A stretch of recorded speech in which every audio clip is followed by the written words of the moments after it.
No doubt about it, people that tried to protect themselves, people of taqwa, people that were cautious of Allah, are going to be in multitudes of gardens. And they're going to be in constant blessings. فَاكِهِينَ بِمَا آتَاهُمْ رَبُّهُمْ. They're going to be enjoying themselves. فَاكِهِين. They're going to be joyous. They're going to be super happy because of what Allah had granted them. وَوَقَاهُمْ رَبُّهُمْ عَذَابَ الْجَحِيمِ. And Allah would have protected them from the punishment of the blazing flame. Now this is third person. فَاكِهِين. They are going to be this way. Allah will have given them the punishment, or will have protected them from the punishment of the roaring flame. But notice the next ayah. كُلُوا وَاشْرَبُوا هَنِيئًا. Eat and drink. Carefree. Hani'an, don't worry about it. Anything you want, you don't have to check the label if it's halal or not. It's all halal there. But notice, we went from third person to second person. This is called iltifat. It happens a lot in the Quran, but a few times I'd like to highlight it for you. So third person means Allah is talking about those people are going to be in paradise. They're going to be enjoying themselves. They will be protected from the punishment of the flame. But then all of a sudden Allah says, He doesn't say they will be eating and they will be drinking. He says eat and drink. Now eat and drink is what person? Second person. You know what that suggests? A moment ago the listener was thinking, oh yeah, they, not me, they. There's some people that are going to be in Jannah. But Allah forces you and me to imagine ourselves there. Because the second person is not talking about someone else, it's talking about you. You eat and drink. He doesn't even have فَيَقُولُ لَهُمْ. Then He will say to them. No, it doesn't even say that. It says, no, I want you to visualize yourselves being told, eat and drink, carefree, because of what you used to do. I told you yesterday, Allah says this is because of what you did. And we say, no, this is because of your mercy. We never say this is because of what we did. We don't say that. Allah says that. Allah appreciates us and we appreciate Allah. That's how it works. Allah appreciates us and says, you did well. And we say, no, Ya Allah, we know. Ya Allah, you provided this from your mercy. But the gift here, I want you to not overlook the gift here.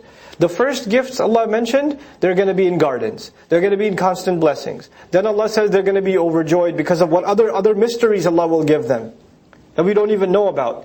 Then Allah will have protected them from hellfire. All these gifts are there. Then Allah adds eat and drink, but even that's not the real gift. You know what the real gift is? Allah is talking to us.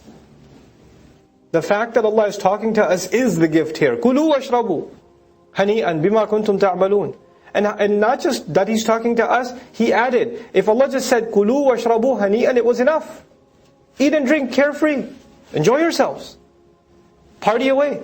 But Allah added, بِمَا كُنْتُمْ تَعْمَلُونَ. How motivated do you get when your dad comes over to you and says, you know son, I just saw your report card. You did really well this year. I'm really proud of you. How much does it mean to you? Even if you don't like your boss comes over to you and says, last week, when you finished the project, that was incredible. I really appreciated that. Even if you hate your boss, you'll be like, wow, that felt really good. A teacher acknowledging your work. You being acknowledged by somebody important. I used to work at a company where there were like 500 employees. How's the CEO going to know everybody? He's not. But he walks over to some mid-level clerk's cubicle, the CEO, that has like 80 offices, walks over to that one office, into that one cubicle, and tells the guy by name, hey, by the way, really good job the other day. That guy's day is made. He's like, wow, I just got acknowledged by the boss. Allah is acknowledging what we did. كُلُوا وَاشْرَبُوا هَنِيئًا بِمَا كُنْتُمْ تَعْمَلُونَ. It's incredible. Now, then after that, once the graduation ceremony, in the graduation ceremony you get recognized. After the ceremony, what happens? The graduation party. مُتَّكِئِينَ عَلَى سُرُرٍ مَصْفُوفَةٍ. Then they're going to be chilling, leaning back on these beds and couches that are laid out in rows. Because they're so مصفوفة يعني هناك الكثير من الضيوف. There are a lot of guests. That's why you have to have a lot of couches. When you have a big party at your house, you have to move all the furniture. You have to move the couches and all the chairs in one place and turn the house upside down because a lot of guests are coming. This is already laid out. The party's already been set up. You don't have to rent from like Party City or anything. Or rent tables and chairs from the masjid that you do.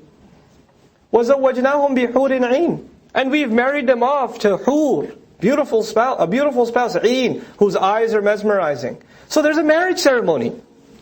There's actually a nikah. زَوَّجْنَاهُم. Like zawajna, we saw for example, in the case of Zainab radiallahu anha. Zawajna, Allah made the marriage happen between her and Zainab, between her and the Prophet sallallahu alaihi wasallam. So here the marriage ceremony will happen. وَالَّذِينَ آمَنُوا